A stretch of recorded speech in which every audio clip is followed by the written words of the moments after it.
Oke, assalamualaikum warahmatullahi wabarakatuh. Kembali lagi dengan saya Mr. Utama di English Class by Mr. Utama. Nah, untuk video kali ini saya sedikit beda ya. Saya membahas materi di luar SMK, tapi ini juga nanti berguna untuk anak-anak SMK karena materi yang akan saya bahas hari ini atau di video ini adalah tentang soal-soal TOEIC ya, terutama di readingnya. Nah, TOEIC itu adalah salah satu tes untuk proficiency bahasa Inggris, untuk mengetahui tingkat kebahasa Inggrisan kamu. Nah, itu biasanya lebih banyak digunakan ketika orang ingin bekerja ya. Nah, anak-anak SMK ini biasanya butuh banget nih tes TOEIC untuk nanti dia bisa melamar di perusahaan besar atau bahkan perusahaan luar negeri. Nah, untuk TOEIC sendiri itu ada dua jenis tes ya. Jadi tesnya ada dua. Yang pertama ada listening, yang dites adalah listening, dan kedua adalah reading. Nah, untuk readingnya itu terbagi tiga. Jadi dalam readingnya terbagi tiga. Yang pertama adalah incomplete sentence. Jadi kamu mengisi kalimat yang tidak lengkap. Jadi soalnya ada kalimat tidak lengkap. Kemudian kamu isi mana yang kosongnya itu diisi dengan kata apa yang cocok. Kemudian yang kedua itu ada close test. Kalau saya nyebutnya jenis soalnya close test ya. Close test itu ada teks ya.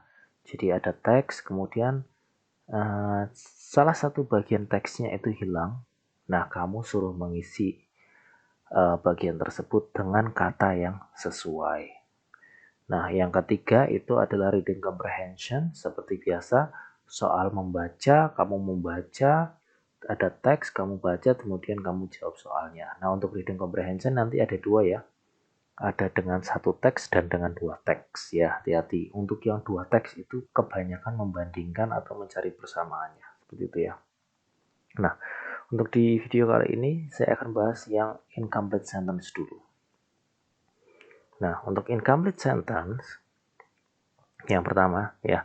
Jadi kalau incomplete sentence itu yang perlu untuk kalian pahami dulu adalah subjek, predikat, objeknya itu sudah lengkap atau belum. Itu biasanya. Jadi biasanya sudah kelihatan dari itu. Kalau ternyata nggak lengkap, berarti kamu tinggal cari nih. Mana yang sesuai nih. Untuk menggantikan subjek kah, atau menggantikan objek kah, atau menggantikan kata kerjanya. Nah, kita lihat di soal ini ya.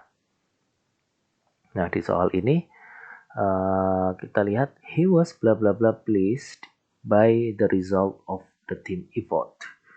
Jadi dia ya, ini subjeknya adalah he-nya ya. Jadi kita lihat SPOK-nya, subjeknya adalah he, dia sebagai subjek, ini he. Bentar. Nah, ini he ya. Kemudian was pleased, ini bentuk pasif. Jadi kalimat pasif ya. Kalimat pasif kan seperti ini. Objek plus to be plus verb 3 diikuti by subject. Nah, objeknya ke depan berfungsi sebagai subjek. Nah, ini he-nya ini sebenarnya objek kalau di kalimat aktif, sedangkan ini kalimatnya pasif, maka dia ditarik ke depan menjadi subjek ya. He-nya ini, kemudian to be-nya ada was, verb 3 pleased by subject. Ini sudah lengkap nih. Nah, kok ada yang hilang? Nah, ada yang hilangnya di sini bla bla bla bla. Nah, ini di sini kan kita lihat please itu kan sebuah kata kerja ya. Please ini kan kata kerja. Jadi kalimat atau kata yang ada sebelum kata kerja ini nanti fungsinya adalah menjelaskan kata kerja. Nah, sebenarnya kalian harus paham dulu yang namanya part of speech ya. Part of speech itu ada kayak noun, kata benda, ada kayak adjective, adverb, dan lain-lain. Nah, mereka punya fungsi sendiri-sendiri. Nah, kamu harus tahu part of speech mana yang menjelaskan, yang fungsinya untuk menjelaskan kata kerja. Nah, part of speech yang berfungsi untuk menjelaskan kata kerja adalah adverb.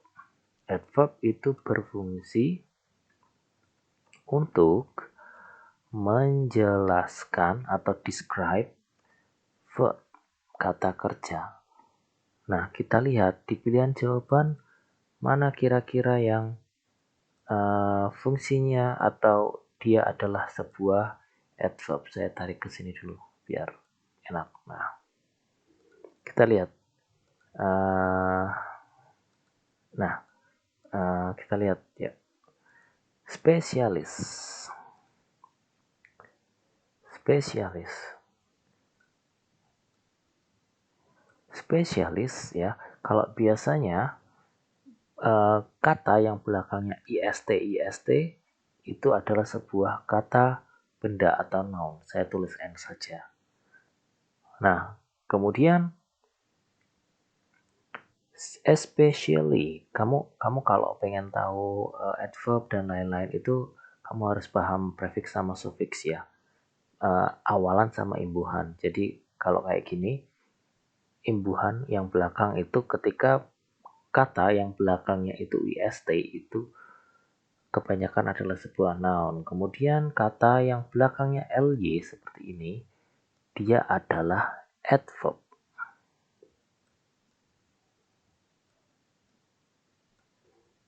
Ya, udah jelas ya jawabannya ya.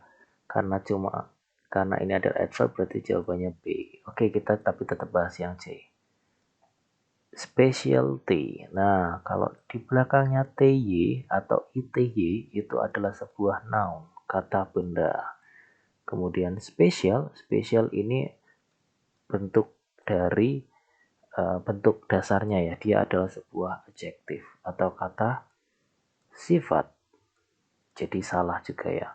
Ini salah, dan ini salah. Jadi jawabannya adalah B. Jadi kalau soal seperti ini kamu harus paham ya, mana yang part of speech mana yang kira-kira cocok untuk mengisi kekosongan di sini. Seperti itu.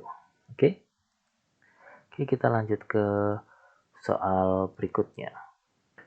Oke, soal selanjutnya. The employees collected several bla bla bla to give the poor. Kita lihat. Di sini sudah ada subjek. The employee itu adalah subjek. Kemudian collected itu adalah verb. Berarti sudah ada subjek sama verb, itu sudah bisa membentuk sebuah kalimat. Jadi aman ya.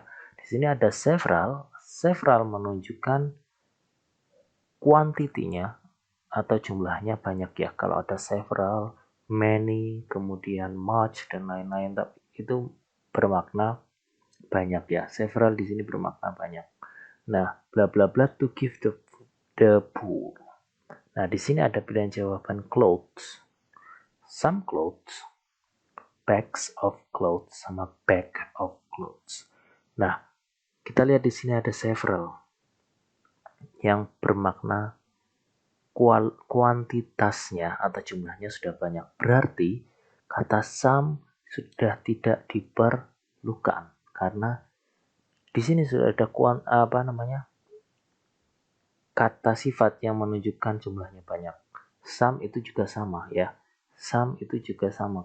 Dia menunjukkan kuantitas atau jumlah yang banyak. Maka dia sudah nggak perlu, jawaban B sudah jelas salah. Oke, kita lihat.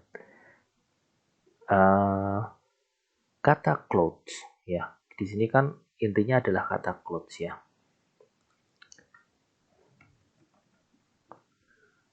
Clothes itu adalah kata yang countable atau bisa dihitung. Saya tulis C. Countable bisa dihitung. Jadi dia bisa ditambahi S. Ya. Kamu harus paham kata benda ini ya. Ini clothes itu kan maksudnya kata benda. Kata benda ini bisa dihitung atau nggak bisa dihitung. Kalau bisa dihitung berarti dia countable, bisa ditambahi S. Tapi kalau tidak bisa dihitung, itu berarti uncountable, tidak bisa ditambahi S. Contohnya kata yang uncountable adalah furniture. Bentar, nah ini. Kata yang uncountable adalah furniture. Itu uncountable. dia nggak bisa ditambah as furnitures kalau banyak. Kalau jumlahnya banyak dia tetap pakai furniture. Nah, caranya kalau uncountable mau kita mau bilang kalau apa namanya furniture-nya itu banyak, kamu bisa pakai penanda quantifier ya, apa namanya penanda kalau jumlahnya banyak. Bisa pakai kayak jenis, jadi kayak gini.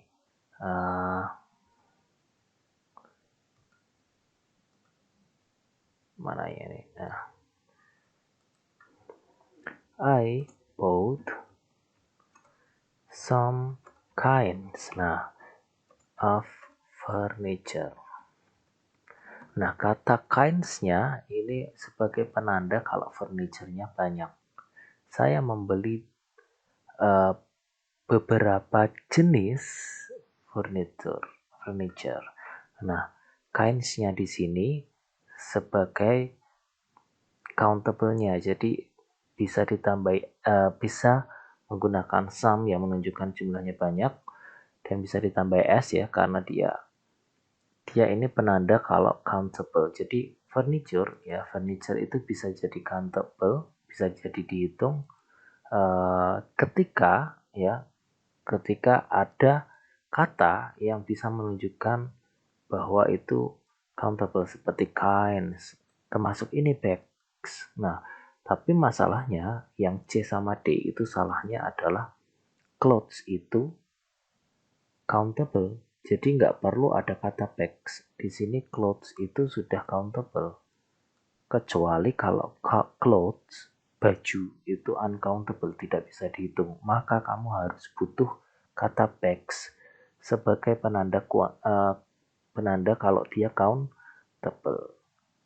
Jadi jawaban C sama D itu salahnya di kata bags-nya. Ya, clothes itu sudah bisa dihitung atau countable. Berarti dia nggak perlu butuh kata seperti ini, bags, kinds, dan lain-lain. Seperti itu ya. Jadi jawabannya sudah jelas. Seperti itu. Oke. Kita lanjut ke soal selanjutnya. Oke, kita ke soal selanjutnya. Kita lihat. The director of purchasing can blah blah blah the best price. Nah, kita lihat di sini the director of purchasing ini adalah sebuah subjek. Can blah blah blah the best price. Can blah blah blah ini harusnya adalah sebuah predikat atau verb, tapi dia kurang, ada yang hilang dan the best price adalah objek. Nah, kita kalau ini gampang ya. Kita lihat can itu maksudnya adalah models. Models itu ada can, ada may, ada will, ada shall, ada must, dan lain-lain. Ini models ya. Nah, models itu pasti diikuti oleh verb 1. Jadi semua models itu harus diikuti oleh verb 1 atau kata kerja bentuk pertama. Nah, kita lihat dari pilihan jawaban A, B, C, D ini, mana yang merupakan kata kerja bentuk pertama ya. Nanti kalau ada dua kata kerja, kamu lihat dia bentuk pertama atau enggak. Nah, kita lihat. Yang A, negotiable. Ini ya, negotiable adalah sebuah kalau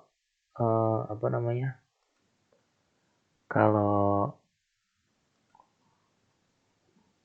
pakai able itu adalah sebuah adjektif atau kata sifat.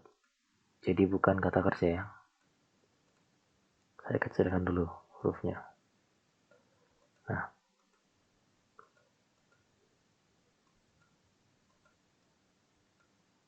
benar saya ya tarik dulu. Nah, negotiable adalah sebuah adjektif atau kata sifat. Kemudian kata negotiate. Nah, negotiate adalah bentuk dasar kata kerja bentuk pertama ya, negotiate itu berarti kata kerja. Negotiate adalah sebuah verb.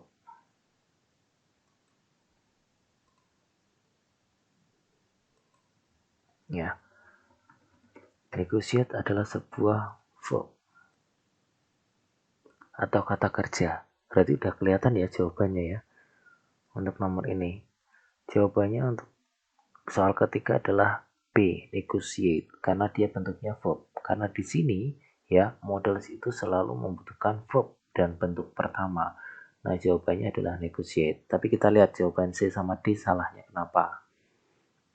Nah, untuk jawaban C ya, jawaban C itu salahnya karena kata yang berakhiran dengan OR ya, itu maknanya adalah atau jenisnya adalah sebuah kata benda, noun. Jadi negotiator adalah kata benda, orangnya, orang yang melakukan negosiasi. Negotiator itu bentuknya adalah kata benda, orang, benda ataupun hewan itu masuknya ke noun, kata benda. Kemudian negotiation. Negotiation adalah proses atau kejadian negosiasinya itu juga berbentuk kata benda. Pokoknya yang berakhiran dengan ion itu adalah kata benda. Seperti ini. Nah, jadi tadi ya, yang A salah karena dia adjektif, kata sifat. Yang C salah karena dia adalah noun. Dan yang D salah juga karena dia noun. Sedangkan di sini yang dibutuhkan adalah verb, kata kerja. Berarti jawabannya adalah B. Nah, oke. Jika kalian ada soal yang ingin dibahas, kalian bisa DM Instagram saya. Kalian sertakan soalnya, nanti akan saya bahas mungkin di video-video selanjutnya. Okay, that's all for today. Thanks for your attention and wassalamualaikum warahmatullahi wabarakatuh.